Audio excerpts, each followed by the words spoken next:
Alrighty, fight fans. So, UFC 311 just concluded, first pay-per-view card of the year.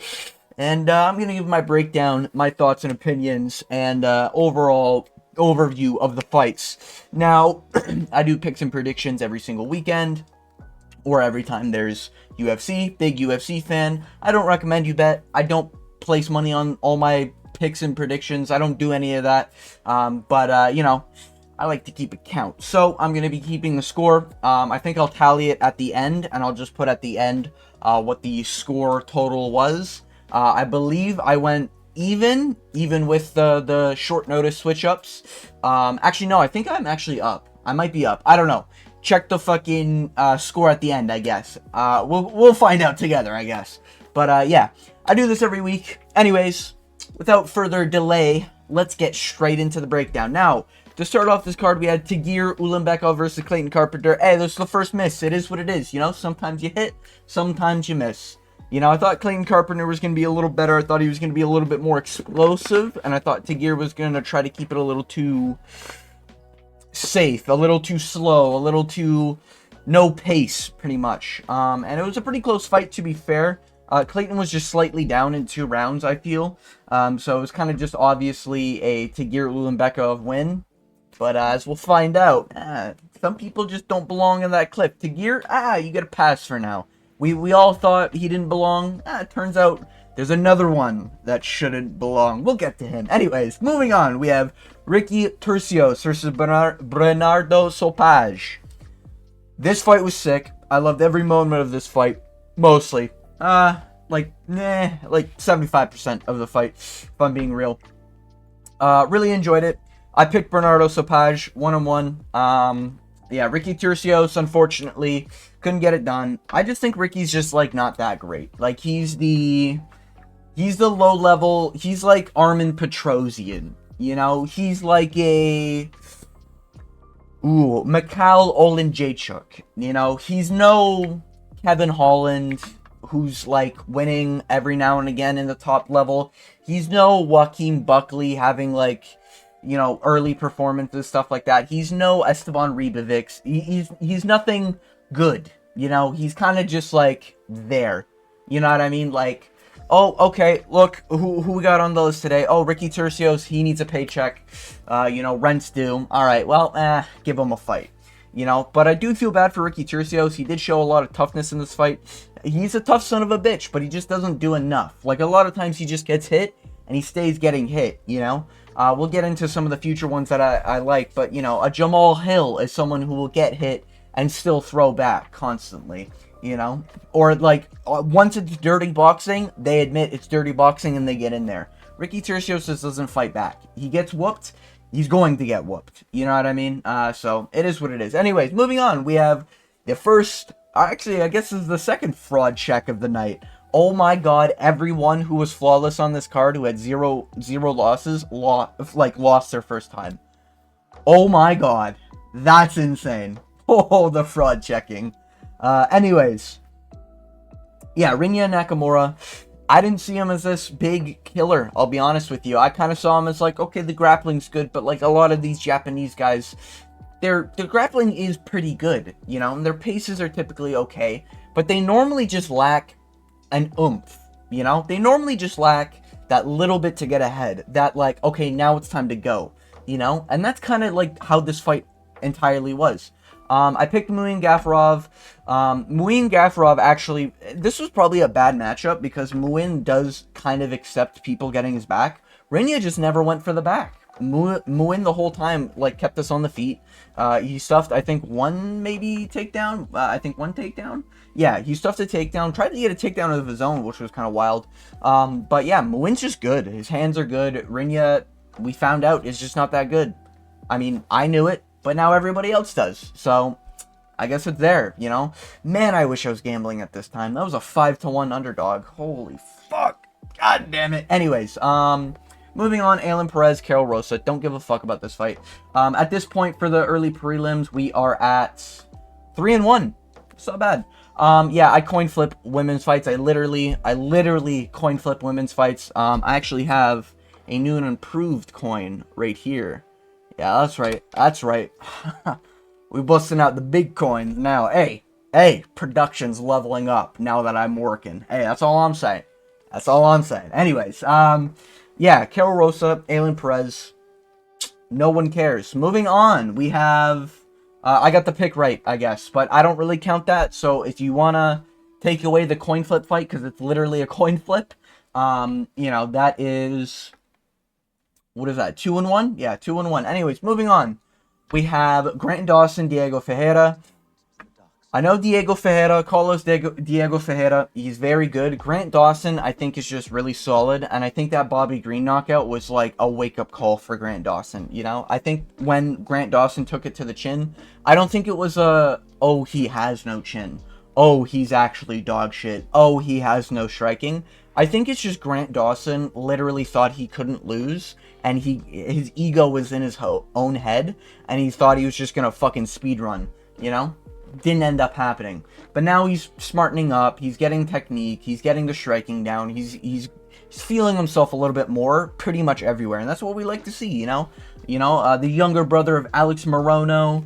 I think some people say it looks like Nate Diaz from a certain angle. I heard that in MMA Guru's chat, which is the streamer I watch. What am I saying? Everyone watches the Guru. Am I right? Anyways, Bogdan Guskov versus Billy That. I did not make an official prediction, so I'm not putting that in the final total. I think I'll probably put like an if I put the short notice prediction there, or something like that. The short notice picks included, something like that. I'll put at the end. But I would have picked Bogdan Guskov. This was short notice. This was like a 2-day short notice. I didn't really want to do my research. I didn't really care. To be honest with you, I just wanted to get to the good fights on the card. So, I would have picked Bogdan, would have got this one right.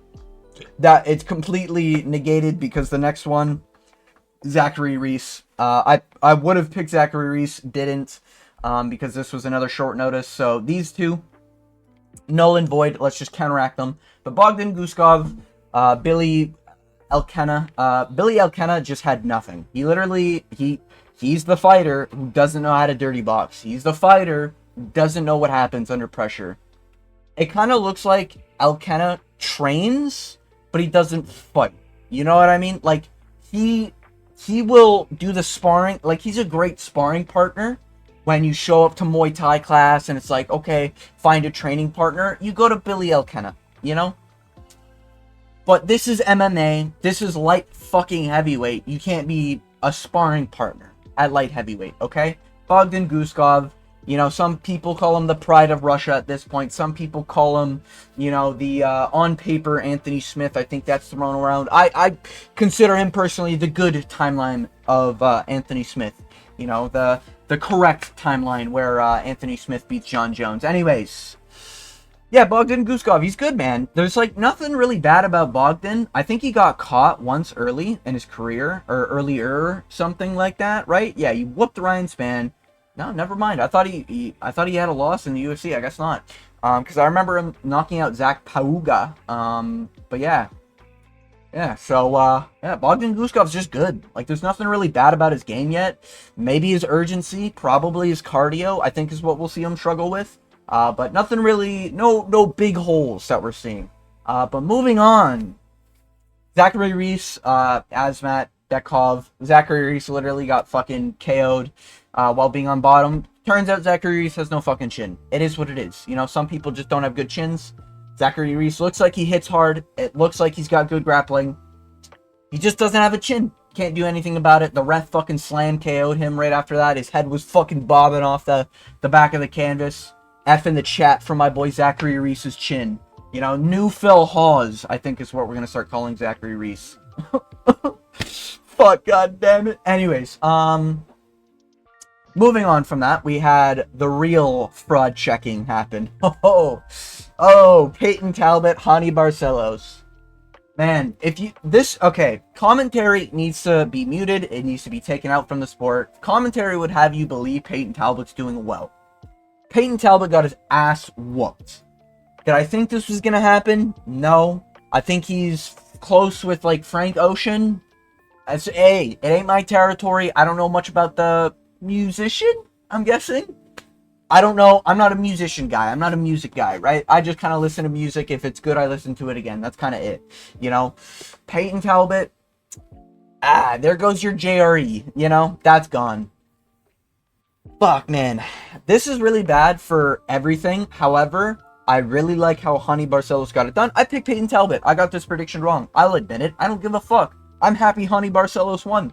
I love to see old dogs fucking whip the young bloods. I don't know. It's just something about it, you know? I always respect skill. I always think that time should equal skill. Or not skill, but time equals experience, and experience should outweigh, you know, young up-and-comers who think they can just trailblaze. And realistically, this was kind of a layup. Honey Barcelos is not Edson Barbosa. He's not Bobby Green. You know, he's not like your ranked test. Honey Barcelos is like, okay, next fight is a ranked opponent. That's who Honey Barcelos is, you know? I consider his skill level to be a little bit below Edson Barbosa. I know it's 2 different weight divisions. I'm giving like a skill sort of recap here. I'd consider him a worse Edson Barbosa, but like, a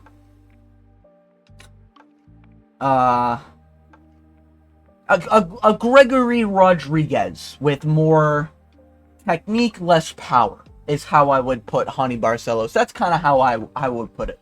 You know, Peyton Talbot, man, this sucks. Like, what do you do with this fucking kid now? There's literally, like, no point in having him around. His whole, like, aura was that he was 9-0. About to be 10-0, getting a ranked opponent, new Sean O'Malley. I mean, I saw it coming. I didn't think Peyton Talbot was all that. You had no reason to really pick against him here, other than the fact that, oh, fuck Peyton Talbot.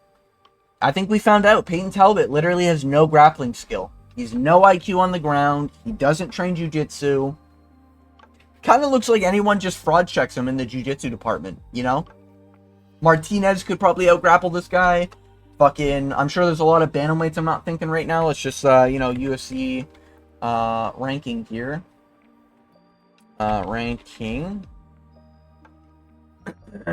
Bantamweight. You know, like Montel Jackson, I don't think. Marcus McGee, no shot. You know, Ayman Zahabi, like, even Ayman Zahabi, I don't think he beats now. You know, it's just one of those things. He lost all of his aura. You got to give him, like, an up-and-comer. Not an up-and-comer. Hey, Cameron Simon rematch, baby. It was close, you know, early stoppage, my opinion. Anyways, moving on. We have Kevin. Okay, so wait. So it's 2-1 early prelims. What am I on this? 1-0. So wait, I was 2-1, so that'd be 3-1, 4-1. Oh wait, no, let's not count these two. Would that be 3-2? I think I'm 3-2 the whole card. Damn, the canceled fights really suck. Anyways, main card. Yeah, I'll just tally it up at the end. I don't know why I'm counting now. Anyways, Kevin Holland versus Riner de Ridder. I was so close to picking Riner de Ridder because Kevin Holland is not a fighter. I've been saying it for the last 2 years. Bro is not a fighter. He will beat anyone who has untrained experience. Anyone with, like, no experience in X or Y department, Kevin Holland beats. Now, Riner de Ridder has no striking training. Literally looks like a toddler with striking. But I think Riner de Ridder found that out when he fought GM3. And he kind of figured, you know what, let's just play to my strengths. And he started shooting takedowns. You know, he shot a takedown right off the bat, got the takedown, got the submission. Kevin Holland did nothing. He got choked out. He just tapped out. Next fight is his last. Because if they give him literally any, like, decent... Anyone who is good at anything will beat Kevin Holland. JDM, good at striking.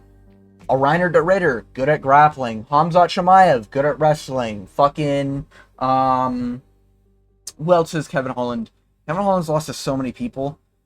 Fuck, man. I like nowadays Kevin Holland. I'm not talking about Kevin Holland 4 years ago who beat Joaquin Buckley. You know, I'm not talking about that one. I think it was Joaquin Buckley he beat. I'm not talking about, like, that era. I'm talking about this era, you know? Fucking old heads sometimes will bring up, well, he beat this guy fucking 10 years ago. Who cares? Anyways, moving on. Yeah, got that one wrong, so I think I'm 3-3 if I'm counting correctly. Jolton Almeida, Sergey Spivak got this run right, 4-3. Jolton Almeida. Wow, was it KO? Was it? I'm trying to remember. Oh, yeah, he flattened him out. There's 7 seconds left. Right. I had to think for a minute. I think what we learned is that Sergey Spivak, he's a one-trick pony. He'll either get a trip on you and have success, or he doesn't and he loses. And that's kind of it. Heavyweight is just one of these divisions where it's like anyone hitting a, like shooting a bomb, you know, everyone's throwing bombs is what I'm trying to say. You know, everyone's trying to knock each other out and they have the power to. Jolton Almeida, I think he actually does have a boxing background, if I'm not mistaken. Could be mistaken on that. But we don't see a lot of striking from him. At least we got to see a little bit more striking. This was a high-paced fight considering it was heavyweight. You know, Rosenstruik's not doing a pace like these two. So I think these two are still clearly top 10. But Jolton Almeida called out Tom Aspinall. Listen, brother, you are not ready. You are not ready for the Aspinall. You ain't ready for the Veneer King, you know. You ain't ready for him. That's all I'm saying, you know. The gasoline knuckled up Tom Aspinall. You ain't ready for it, all right? Just let's have some Cyril Gahn, you know. Let's have some Sergey Pavlovich if he's coming off a win, you know. Let's get someone else in the mix before we get you a title shot here, Jolton Almeida. Anyways, yeah, I don't mind Jolton Almeida that much. I do understand why people think he's a nut hugger and why he's like ruining the sport. I don't really think that, but I get why you would think it, but I think he's entertaining and he's at least got like high level skill for heavyweight. That's rare. It's a rare time where we get high level skill. But anyways, moving on, we have it was my predicted fight of the year. Probably won't end that way. I know, crazy early prediction by me. Just saying. Yeah, Yuri Prochazka, Jamal Hill. Listen, I got this one wrong. Hey, hand on the Bible. I'll admit to it. I don't give a fuck. This was a warrior fight. I loved every minute of this fight, and I think both fighters' stock rise with this. However, this is kind of like horrible for the division. This means Yuri's going to need another fight in order to get a title rematch. I think Pereira is going to whoop Ankalaev. I think he whoops his ass. So I think Alex Pereira is going to be forced to fight Yuri a third time because Yuri is just apparently unfucking beatable unless you have a one-hit KO punch. And this fight was sick, though. This fight was really sick. A lot closer on strikes than I thought. I did think Yuri was up on strikes. However, I think Jamal was doing really good. His basics are maxed out. You know, his jabs, his crosses, his stance is a little too tall at times, and I think that's overall why he kind of got clipped. He's kind of standing way too tall with his hands down. I kind of think Jamal needs to work a little bit better on his familiarity with the ring. You know, it kind of seems like Jamal still isn't comfortable in there. I don't know if anyone else got that vibe. Maybe that's just because he still is dealing with an injury, apparently. But we're not going to use excuses here. Yuri Prochazka did defeat Jamal Hill. It was sick. Jamal got dropped in round 1 and in round 3. I thought it was 1-1 going into the third. I predicted a 29-28 via Jamal Hill. However, it was a slight lean. Any fighter could have won it. I thought Jamal Hill was pretty safe. Jamal Hill, I think we found out, actually is tough as shit. This isn't a case where it's like Jamal Hill got slaughtered in a round, right? This was Jamal Hill got knocked down early, made a comeback, got cleaned up, was doing really well in round 2. If you want to say it's Yuri Prochazka's round in round 2, I'm not going to argue with you, right? But I think it's Jamal Hill's round clear, and he's still, like, unarguably, like, no argument, Jamal Hill did really good in round 2, you know? I'm not saying he won the round, I'm just saying he did really good considering he got knocked down in the last round, and there's a cut on his nose, and his nose might be broken. Did really good in round 2. All things considered. And then in round 3, he just couldn't really stop Yuri Prochazka from getting into the rhythm. And then once Yuri got into the rhythm, it was kind of just Jover for Jamal Hill. Really does suck. However, it was sick, though. It was a sick fight. Like, what can I say? I was on edge the whole time. This was probably the highest my adrenaline was spiking throughout the entire card. I love these fighters. What can I say? It was a great fucking fight. I'm a fight fan. I loved it. I got the prediction wrong. It is what it is, you know? We move on to the next. Some people are saying Yuri Khalil Roundtree. These motherfuckers need to lock it away, alright? Yuri Khalil Roundtree shouldn't even be a fucking thought. Can we just remember Khalil Roundtree's best win is Anthony fucking Smith? Can we just, like, let that settle in for a minute? Alright, if anything, you do Jamal Khalil Roundtree. Arguably, I don't agree with it. I think Khalil Roundtree should fight someone either lower than him, or like a Volkan Ozdemir or something. I don't know where Volkan is. I think Ozdemir's, like, we need an actual ranked opponent to fight Khalil Roundtree first. But Jamal Hill, I think is sick. I think you could even make an argument. I guess you can't do that. I think Jamal could play his cards right if he waits for Ankalaev to lose to Alex. I think Jamal Ankalaev is not a bad like fucking fight to make right there. If not, Jamal Hill could probably fight anyone, and I think he would do really well. You know, I'm not counting Jamal Hill out in any of his future fights. It's not like, oh, it's clearly Volkan Ozdemir or Ryan Spann or Nikita Krylov runs through this guy, you know, or like a Bogdan Guskov, you know, runs through this guy. This is Jamal Hill. He's kind of a tough fucking nut to crack, you know, even though he does kind of stand like an incel. I don't even know how his stance, I can't even mimic his stance if I wanted to. It is very like, okay, maybe not incel, but you know, like the glasses nerdy type. Like, he does have that build. He does have like that tiny chin. Jawline's not really there. It is what it is, you know. He can still throw hands though. He will probably get memed on. He'll probably get clowned on. However, hey, Jamal Hill, you still got a fan, brother. Keep your head up. That's all I'm saying. Anyways, we move on to the biggest fraud check. Okay, maybe not the biggest fraud check of all time. The biggest fraud check on the biggest stage of the night. All right, championship fight with the Cliff Dwellers. All right. Umar Nurmagomedov. Hey, you know, I haven't seen a fraud check this bad since I saw Pirate Software try to roach out after being considered a sweat in the OnlyFans guild. I haven't seen a fraud check this bad since I saw fucking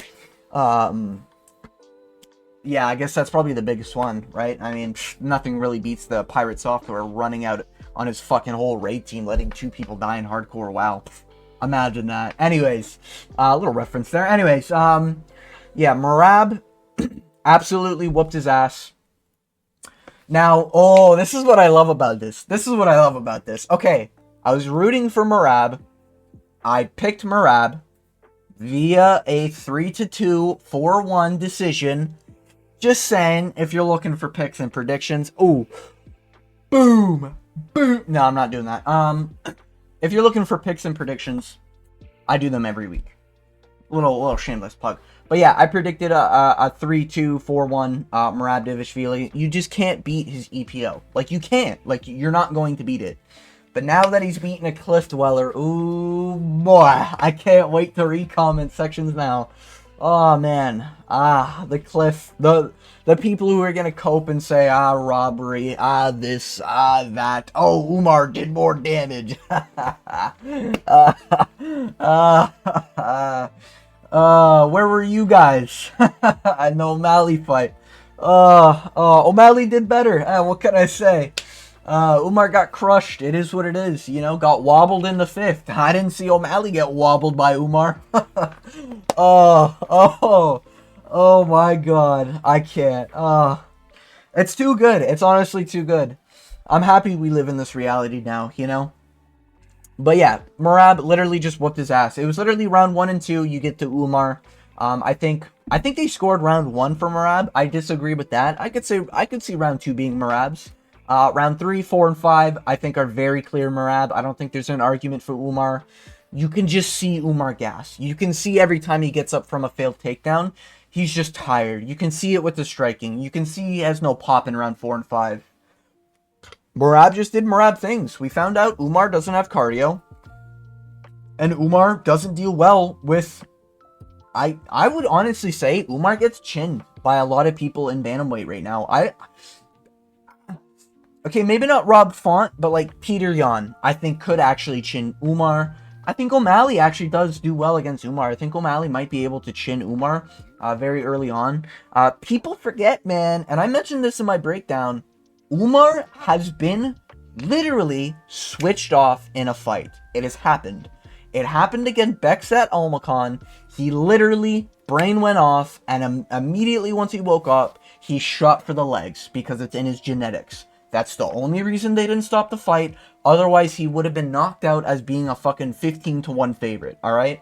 To an unranked debut to the UFC, okay? That's all I'm saying. Umar has no chin, and he's young, and he's a Dagestani. Not good. Not a good combo, alright? No chin, Dagestani, young. Not good for the legacy, you know? Some people can come back like Islam Makhachev. I don't think Umar's that guy. You know, I'm just saying. Right? So it is what it is. I think, yeah. I mean, I think you do the O'Malley Morab too. Honestly, I think that's what you do. Umar, I think, needs to get at least 2 to 3 more wins. That was a clear Morab. 3, maybe even 4-1. Arguably 4-1.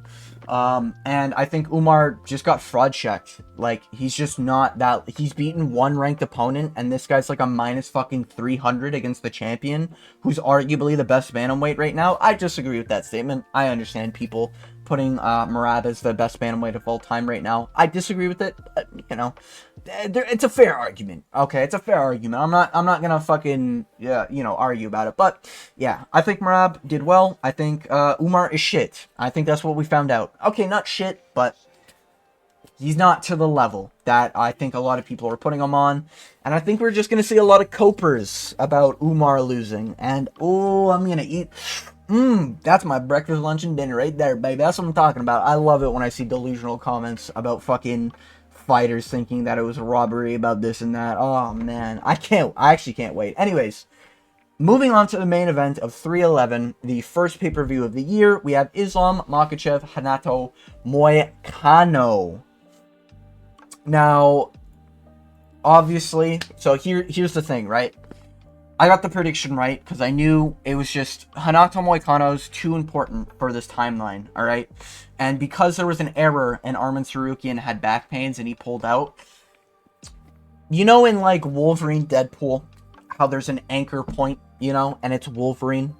Renato Moicano is just our anchor point, right? But if our anchor point rises to the fame too fast, right, it messes the whole multiverse up, right? So unfortunately, they had to do some shenanigans. They had to get the timeline, people involved, whoever it is that captures Deadpool and Deadpool Wolverine. They had to get those people to come down. And they had to force Moicano to tap. I think we all see it. You know, they phased in. They forcibly had Moicano shoot a bad takedown. And then, you know, forcibly put his fingers on Islam's arm to tap. You know, it's unfortunate as it may be, but that's the only way we get to survive in a timeline, because Renato Moicano's balancing is just too strong. It would cause like earthquakes amongst the whole time stream, you know, if Renato Moicano became champion too soon. So it is what it is. I don't lose stock in Renato Moicano. I kind of just, I did think this was going to go to a decision for Islam, because I thought Renato Moicano recovered a little better from his injury. I don't think he did. I think the injury did play a lot of factors into this. Short notice, but like he was preparing for a fight, but it was Benil. A little bit of a different story, I get it. But Renato at least tried, you know? It is what it is. The timeline has to be corrected, you know? Otherwise, it's chaos. You know, we don't want that. So, it is what it is. Renato Moicano lives another day. We move on so that Renato Moicano can one day become champion once the timeline is ready for it. But, with that being said, that is the 311 breakdown. I probably am putting my overall score in the bottom, and probably at the end of the year I'm going to tally them all up into one big tally for an overall of the year. But yeah, I think I did well on this card. I'm pretty sure I'm up by 1, so that's like what, like a 60% win rate, something like that on this card. Maybe less, like 58, 57, whatever. It's still positive win rate. Hey, we take those. But yeah, with all that being said, I want to thank you for watching, making it all the way to the end of this video. We got 2 weeks until the next event. Fucking hell. Anyways, with all that being said, thank you for watching, and as always, I hope you have a good day.